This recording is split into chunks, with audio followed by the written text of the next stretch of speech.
24 ಗಂಟೆಯಲ್ಲಿ ಬಂಗಾರ ಕಳ್ಳನನ್ನ ಬಂಧಿಸಿದ ರಾಮದುರ್ಗ ಪೊಲೀಸರು.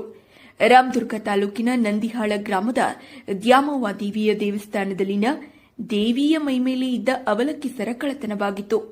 ರಾಮದುರ್ಗ ಪೊಲೀಸ್ ಠಾಣೆಯಲ್ಲಿ ಇದೇ ಫೆಬ್ರವರಿ 5ರಂದು ಪ್ರಕರಣ ದಾಖಲಾಗಿತ್ತು. ಅಂದಾಜು 25 ಗ್ರಾಂ ಚಿನ್ನ ಅದು. ಸರ ಕಳ್ಳತನ ಮಾಡಿದ್ದ ಆರೋಪಿ ನಂದಿಹಾಳ ಗ್ರಾಮದ ಸುರೇಶ್ ಬಡಗೇರ್ ಎಂಬುವರನ್ನ ಬಂಧನ ಮಾಡಲಾಗಿದೆ.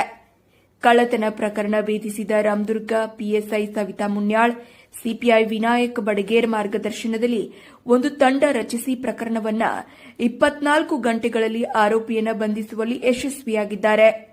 ಈ ತಂಡದಲ್ಲಿ S Y Kuri, S M Jadhav, H B Vasan, C S Biradar, K C Madar ತಂಡದಲ್ಲಿದ್ದರು.